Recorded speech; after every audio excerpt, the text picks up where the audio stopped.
பர்திமேயு சுவிசேஷ ஊழியங்கள் வழங்கும் நற்செய்தி நேரம்.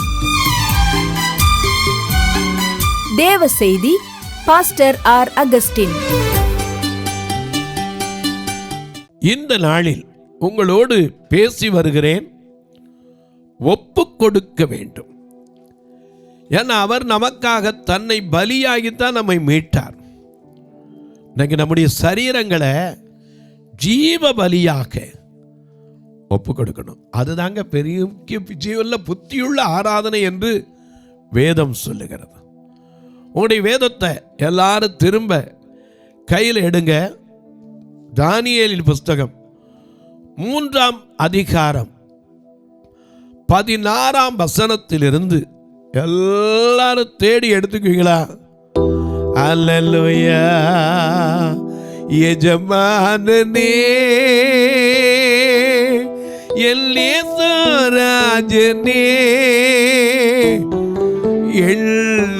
எண்ணமெல்லாம் ஏக்கமெல்லாம் உம் சித்தம் செய்வது தானே.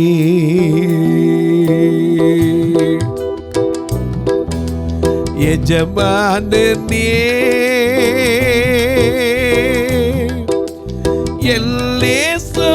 எல்லேசராஜனே எண்ணமெல்லாம் ஏக்கமெல்லாம் எண்ணமெல்லாம் ஏக்கமெல்லாம் உம் சித்தம் செய்வது தானே. எண்ணமெல்லாம் ஏக்கமெல்லாம் உம் சித்தம் செய்வது தானே. எஜமானனே எஜமானனே எல்லேசராஜனே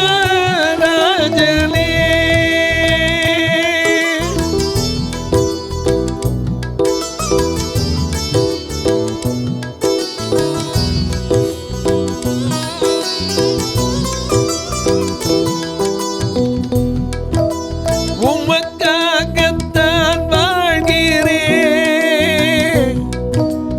உம்மைத்தான் நேசிக்கிறேன்.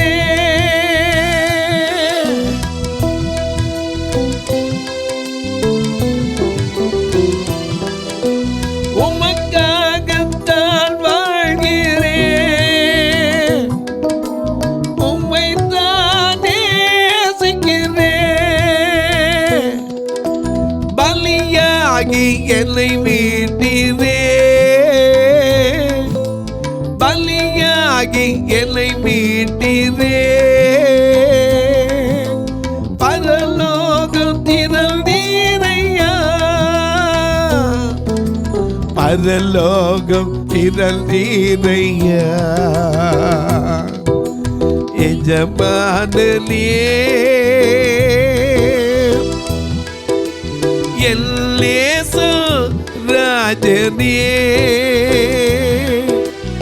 எண்ணமெல்லாம் ஏக்கமெல்லாம் எண்ணமெல்லாம் எங்க ஏக்கமெல்லாம் உம் சித்தம் செய்வது தானே.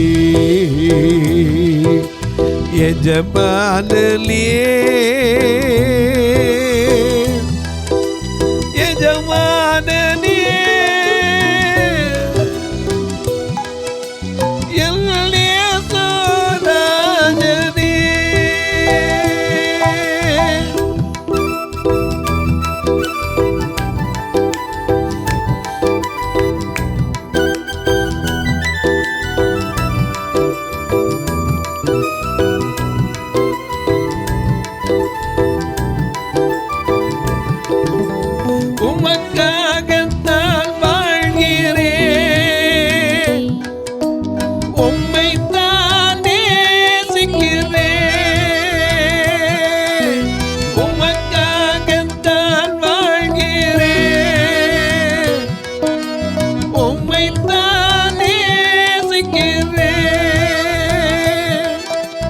பலியாகி என்னை மீட்டீரே, பலியாகி என்னை மீட்டீரே, பரலோகம் திறந்தீரையா, பரலோகம் திறந்தீரையா, எஜமானனே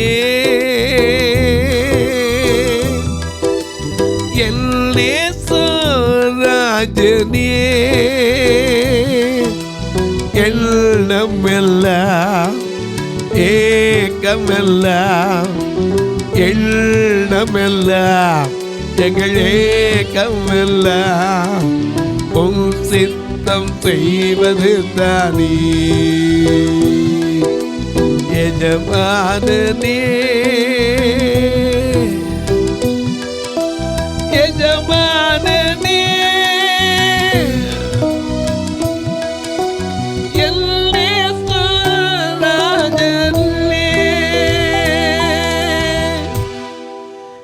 எல்லாம் எடுத்திருப்பீங்க, வாசிக்கலாமா? தானியேலின் புஸ்தகம் 3ஆம் அதிகாரம் 16-17 வசனத்தை. சாத்ராக் மேஷாக் ஆபேத்நேகோ, இந்த வார்த்தையை சொன்னவங்க யாரு? Shadrach Meshach Abednego. இவங்க யாரு? அடிமைகளாய் கொண்டு வரப்பட்டவர்கள். எங்க இருந்து கொண்டு வந்தான்?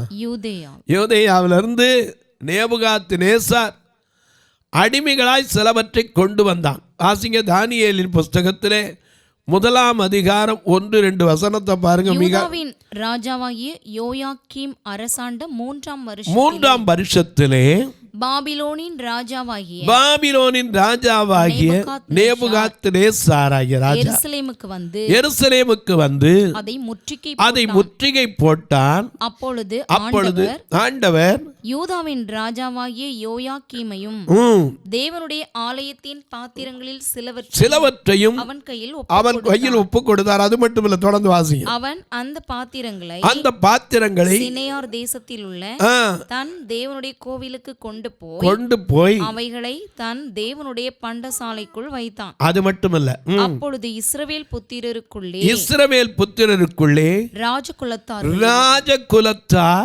ராஜகுலத்தார்களிலும் துரை மக்களிலும் யாதொரு மாசும் இல்லாத, நல்ல கவனிங்க, ஒரு குற்றம் இல்லாதவங்க, யாதொரு மாசம் இல்லாதவர், அழகானவர்கள், சகல ஞானத்திலும் தேறினவர்கள்,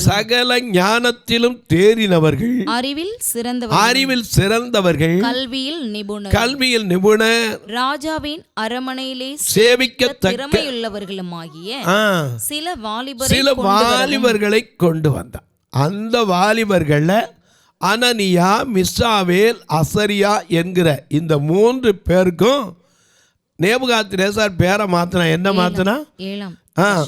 பிரதானிகளின் தலை அவர்களுக்குள் யூதா புத்திரராகிய தானியேல், அனனியா, மீஷாவேல், அசரியா என்பவர்கள் இருந்தார்கள். பிரதானியின் தலைவன் தானியேலுக்கு பெல்தெஷாத்சார் என்றும், அனனியாவுக்கு ஷாத்ராக் என்றும், மீஷாவேலுக்கு மேஷாக் என்றும், அசரியாவுக்கு ஆபேத்நேகோ என்றும் மறுபெயரிட்டார். இவங்க தான் சொல்றாங்க, இப்படி அடிமையா பிடிச்சு வரப்பட்ட, அடிமைகளாய் கொண்டு வரப்பட்ட, தேவன் பேரில் நம்பிக்கை வைத்திருக்கிற இந்த அனனியா, மிஷாவேல், அசரியா என்ற பழைய பேரை மாற்றி வைத்த சாத்ராக், மேஷாக், ஆபேத்நேகோ.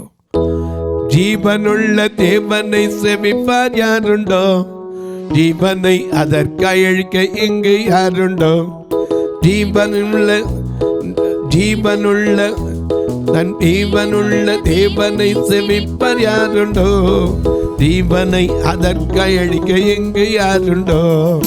ஜீவனை வெறுத்து அவர் தீக்குள் சென்றதால், தேவனை பிடித்து கொண்டு மேலே வந்ததால், ஜீவனை வெறுத்து அவர் தீக்குள் சென்றதால், தேவனை பிடித்து கொண்டு மேலே வந்ததால், மண்மேலே ஜீவனுள்ள தேவனை செவிப்பார் யாருண்டோ? ஜீவனை அதற்கழிக்க இங்கு யாருண்டோ? ஜீவனுள்ள தேவனை செவிப்பார் யாருண்டோ? ஜீவனை அதற்கழிக்க இங்கு யாருண்டோ?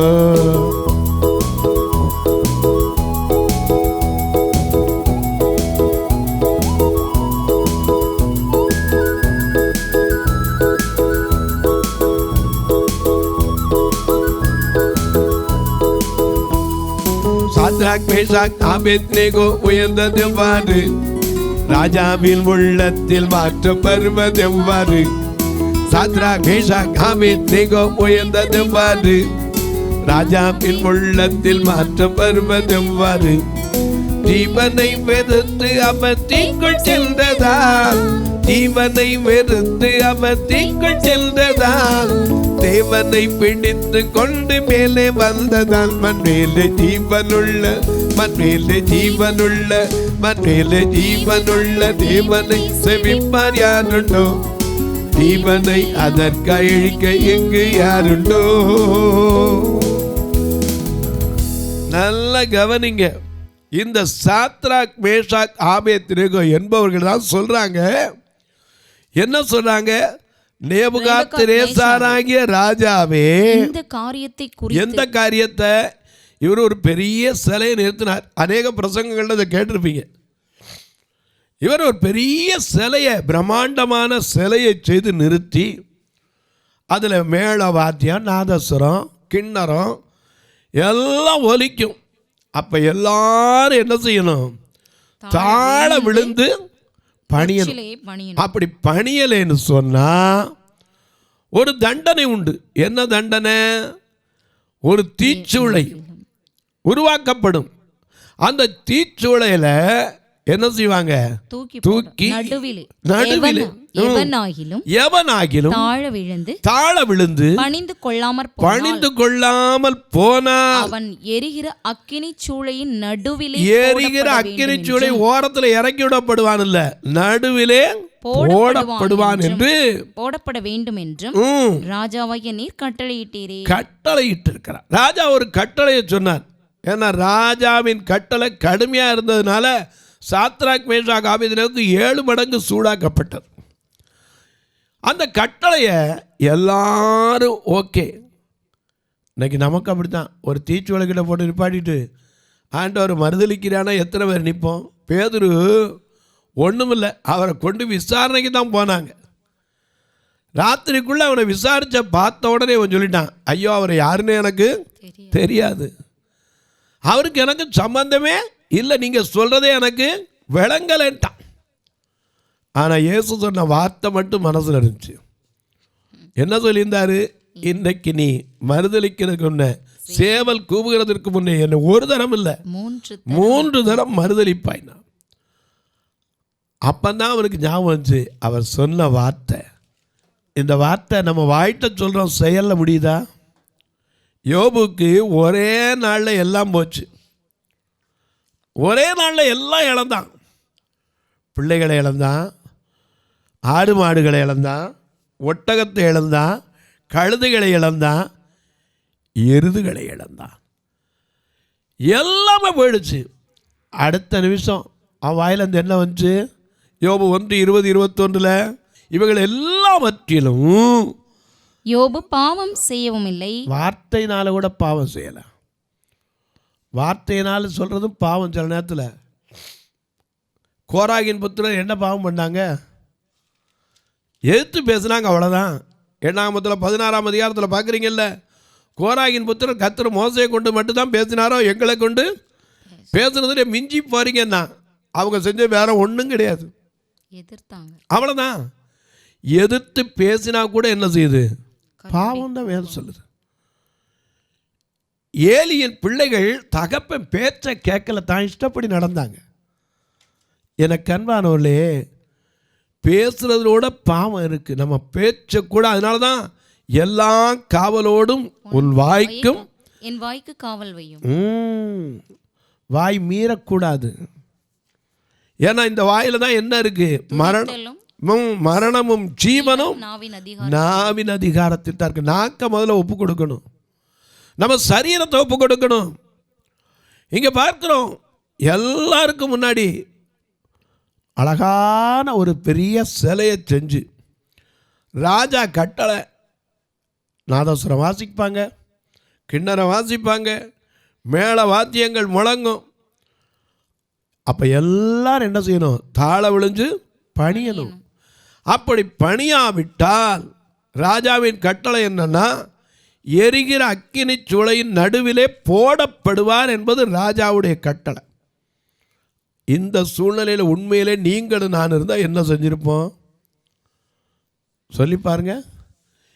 ஏன்னா இன்றைக்கு ஆண்டவருக்காக விட்டவர்களெல்லாம் பாக்கியவான்கள் ஐயா. எதை விட்டவங்க பாக்கியவான்கள்? வேதம் சொல்லுது பாருங்க. மத்தேயு எழுதின சுவிசேஷம் 19ஆம் அதிகாரம் 29ஆம் வசனத்தை வாசிக்க கேட்போம்.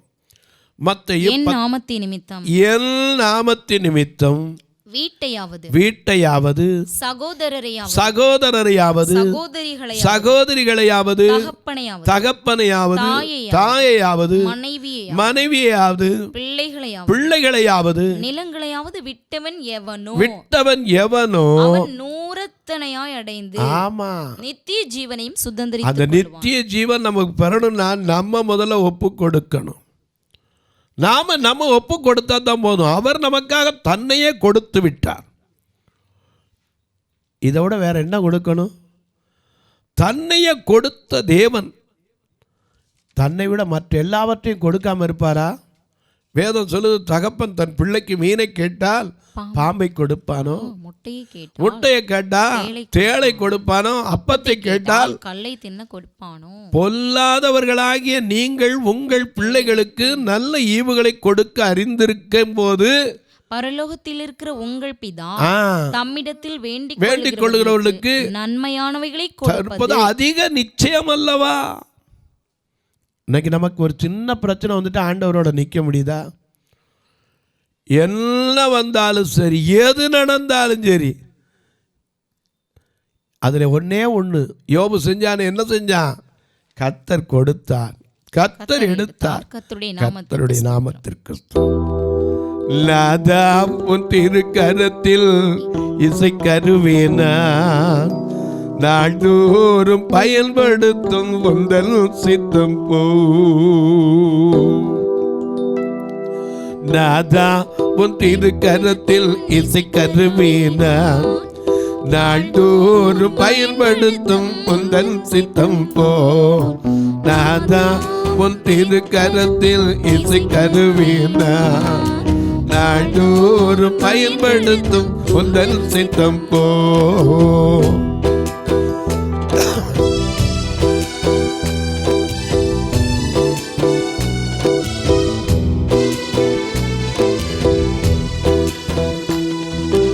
ஐயா அவன் பாதம், ஐயா அவன் பாதம் எல் தஞ்சமே அனுதினம் ஓடி வந்தே. ஐயா அவன் பாதம் எல் தஞ்சமே அனுதினம் ஓடி வந்தே. ஆனந்தமே அதிசயமே, ஆனந்தமே அதிசயமே. நாதா திருக்கரத்தில் இசைக்கருவேனா நாள்தோறும் பயன்படுத்தும் உந்தல் சித்தம் போ. நாதா திருக்கரத்தில் இசைக்கருவேனா நாள்தோறும் பயன்படுத்தும் உந்தல் சித்தம் போ.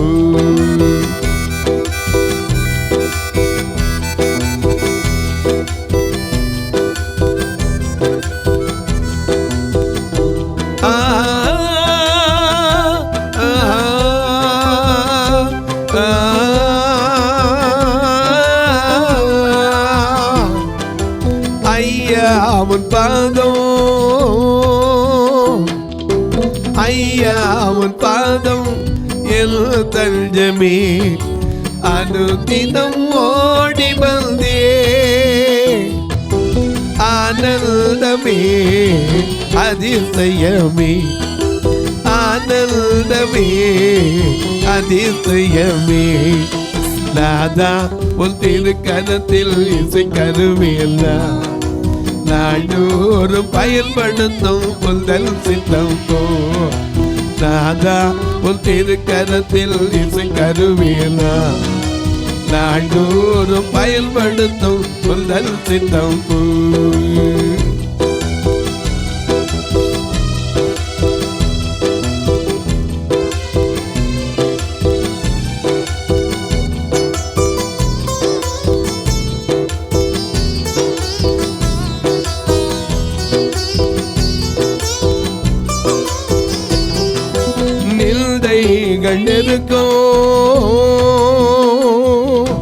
நிந்தைகள் நெருக்கம் துன்பங்களில் துதி பாடி மகிழ்ந்திருப்பே.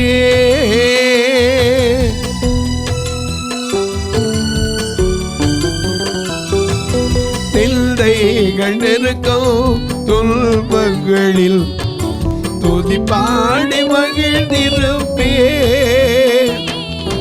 கிருபை வந்தே எனக்கு போதும் ஐயா, கிருபை வந்தே எனக்கு போதும் ஐயா.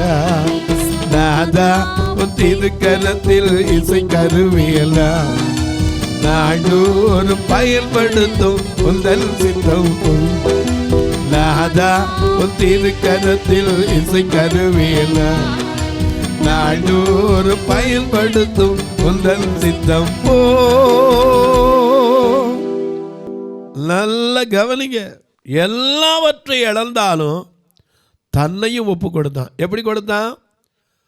கர்த்தர் கொடுத்தார், கர்த்தர் எடுத்தார், கர்த்தருடைய நாமத்திற்கு ஸ்தோத்திரம். அது மட்டுமல்ல, அவன் வாயிலிருந்து வந்த வார்த்தை என்ன தெரியுமா? 13:15 அவர் என்னை கொன்று போட்டாலும் சரி அந்த நம்பிக்கை எவராலையும் குலைக்க முடியாதுன்னா. இன்னைக்கு நம்ம ஒப்பு கொடுத்துருக்கோமா? ஆண்டவருக்குள்ள வரும்போது என்னென்னமோ சொல்லியிருப்போம், ஆனால் இன்னைக்கு நம்மளால் ஒப்பு கொடுக்க முடியுதா? பவுல் தீர்மானித்தான் நமக்காக, உன்னை என்னை கற்புள்ள கன்னிகையாக கிறிஸ்து என்னும் புருஷனுக்கு ஒப்பு கொடுக்க அவன் நியமிக்கப்பட்டிருக்கிறேன்னு சொன்னான். நீயும் நானும் ஒப்பு கொடுத்துருக்கிறோமா? அந்த சாத்ராக் மேஷாக் ஆபேத்நேகோ தீச்சூளை இருக்குன்னு தெரிஞ்சும், தன்னை தூக்கி எறிவாங்க தெரிஞ்சும் தன்னை ஒப்பு கொடுத்தான். அதுதாங்க புத்தியுள்ள ஆராதனை.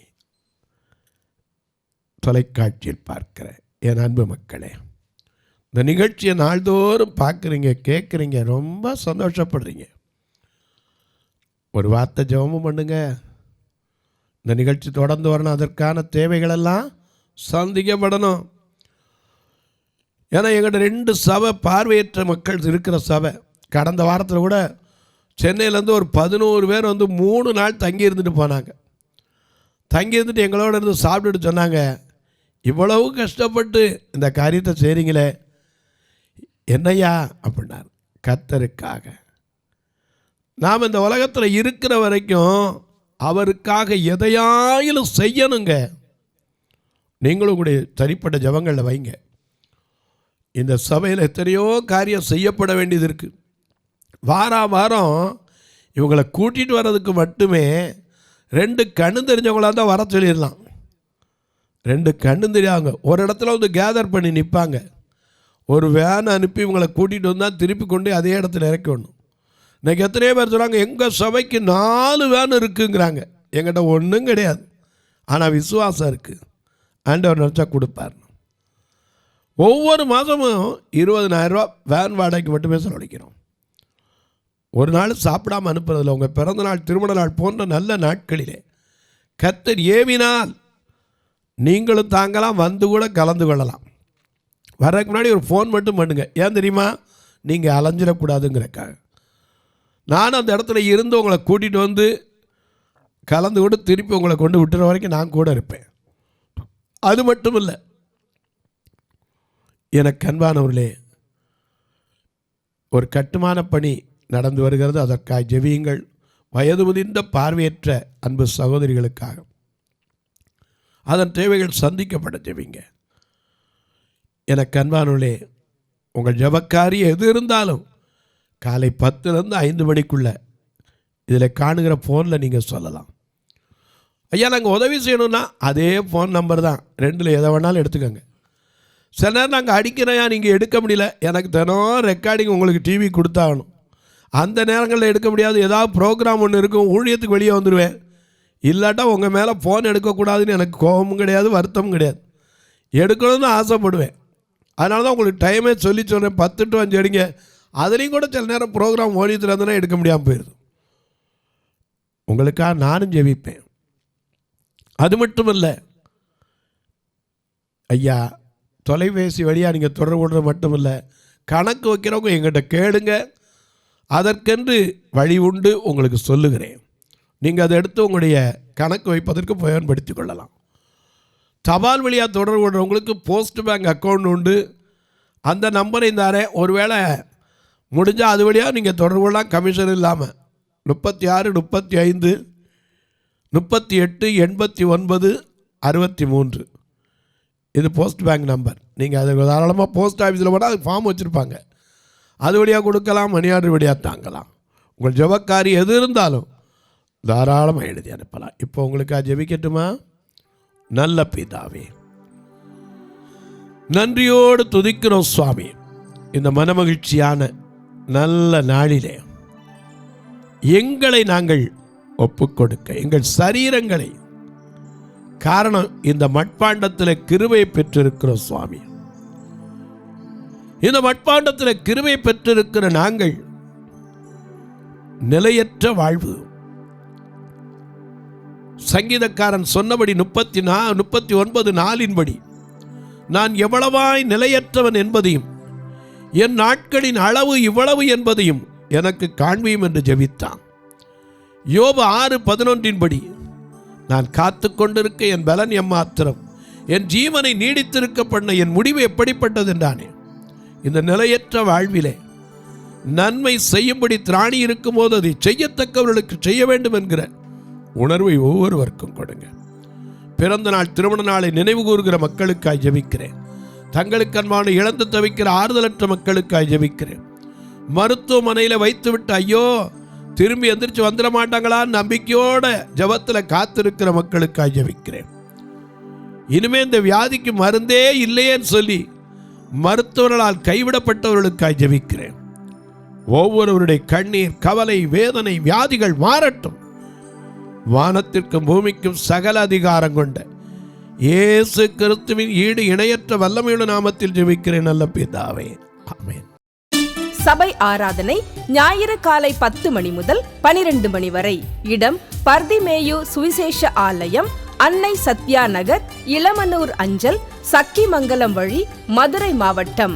பின்கோட் 625201 மற்றும் பர்திமேயு சுவிசேஷ ஜெப வீடு, flat number 107, Eden garden, Muthur, Tirunelveli. Pincode 627011. சிறப்பு உபவாச கூட்டம் ஒவ்வொரு மாதமும் 2வது சனிக்கிழமை காலை 10 மணி முதல் 1 மணி வரை நாகர்கோவில் YMCA ஹாலில் வைத்து நடைபெறுகிறது. மற்றும் ஒவ்வொரு மாதமும் 4வது சனிக்கிழமை காலை 10 மணி முதல் 1 மணி வரை திருநெல்வேலி புதிய பேருந்து நிலையம் அருகில் உள்ள கிரேஸ் ஹாலில் வைத்து நடைபெறுகிறது.